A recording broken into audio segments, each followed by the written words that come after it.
And iyi akşamlar, hoş geldiniz. Thank you for hosting me. İyi akşamlar, hoş geldiniz. Ev sahipliğiniz için teşekkür ederiz. So let's see some numbers because of course they are important. Şimdi rakamları inceleyelim. Here you see the comparison of the average for Turkey for the three target groups. Burada Van ili için engelli bireylerdeki farklı oran dağılımlarını görüyoruz. As you see, there are some differences. In Van, the situation, registered situation, is that we have 5% of the population above 3 years with at least one disability. Ve aslında görüyorsunuz burada Türkiye ortalamasıyla Van ilinde farklılıklar var. Van ilinde 3 yaş ve üzeri ve en az bir engele sahip olan bireylerin oranı %5.2. In 2014, İskep tell us that out of these 55, 10 are public institutions. Ve yine 2014 İşkur verilerine baktığımızda bu 55 iş yerinden yalnızca 10'u kamu sektöründe yer alıyor. And the public institutions are employing more than 50% of the disabled people. Ve yine baktığımızda kamu sektöründe %50'den fazla engelli birey istihdam ediliyor. But how to lead people with disability to be trained to the appropriate fields and skills.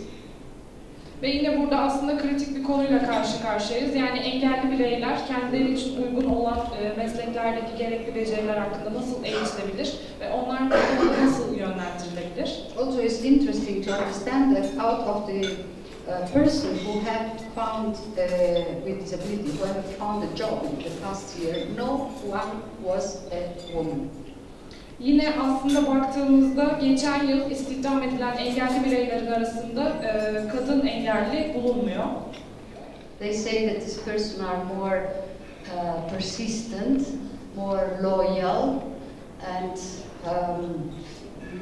happy to work somehow.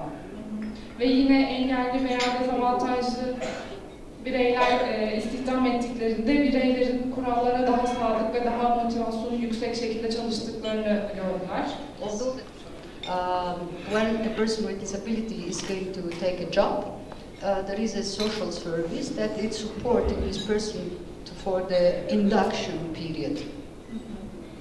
Ve aslında diğer ülkelerdeki uygulamalara göre bir iş yeri herhangi bir engelli bireyi istihdam ettiğinde sosyal yardımları devam ediyor belli bir süre boyunca. Another point is related with adaptation of the workplace.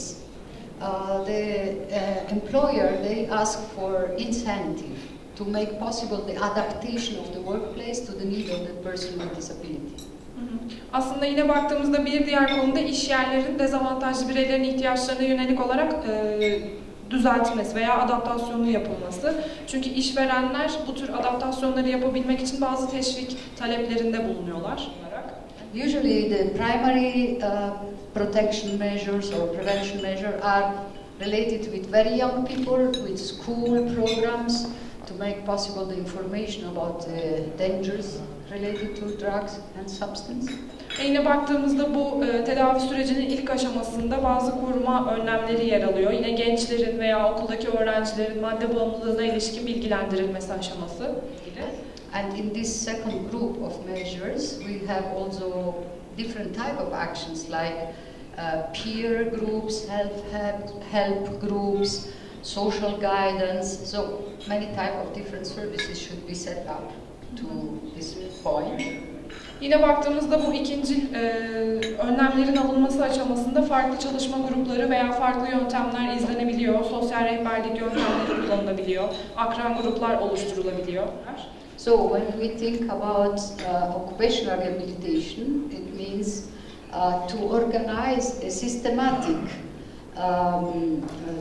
approach after the medical treatment and to support this person to go back to the, let's say, normal life. Ve yine baktığımızda aslında mesleki rehabilitasyon dediğimizde bunun sistematik bir yaklaşımla ele alınması gerekiyor ve bireylerin tıbbi tedaviden sonra bir şekilde tekrar istihdam için desteklenmeleri gerekiyor. But the most important, let's say, age group is between 15 and 24 years. Ancak en önemli yaş grubu burada 15-24 yaş arası. But 1 out of 5, so it means 20%, they are using multiple type of drugs. Ancak yine baktığımızda bireylerden %20'si çok çeşitli farklı maddeler kullanılıyor. 48%. It means they went back to the second time to have a medical treatment.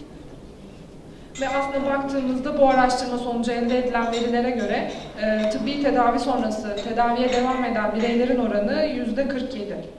But again, what other countries have experienced is that a good training should be in occupation where this person can become very good in using hands.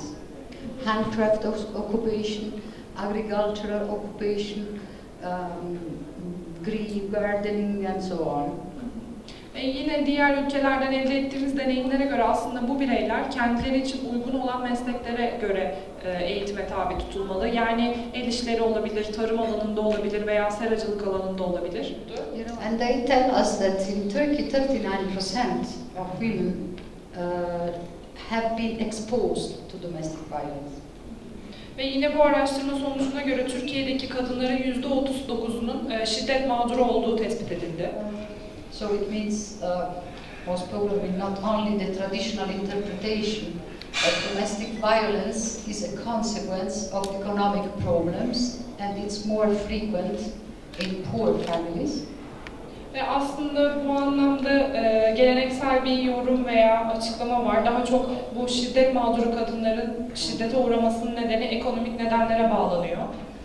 So we again a big effort in bringing a better possibility, opportunity to go back to adult education is very important. But for the family, not only for the women. Ve bu anlamda yine baktığımızda şiddet mağduru kadınların tekrar eğitim almalarını sağlamak için onlar için fırsatlar yaratmamız gerekiyor ve sadece yine şiddet mağduru kadın için değil tüm aile bireyleri için bu tür eğitimler sağlamamız gerekiyor. Also low degree of social security or even they are not independent under the point of view of a wage.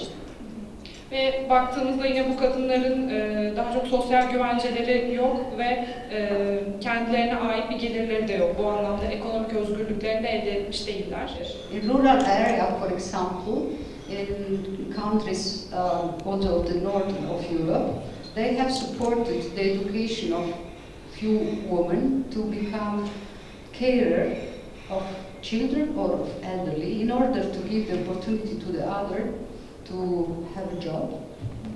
Ve yine Kuzey Avrupa'daki kırsal alanlarda yürütülen projelerde ve çalışmalarda şöyle bir yaklaşım izleniyor. Genellikle oradaki kadınlar çocuk bakımı konusunda eğitime tabi tutuluyor, eğitim veriliyor ve böylece aslında birer meslek sahibi olabiliyorlar. They are called home-based creche, and one woman can host up to 7-8 children, and the municipality is supporting this, let's say, creche.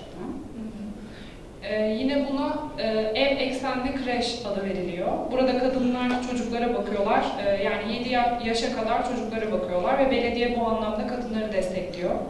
But the woman who can establish the creche needs before to be trained, to have a specific training. Ve tabii yine kreş kurmadan önce kadınların bazı özel eğitimlere tabi tutulması gerekiyor.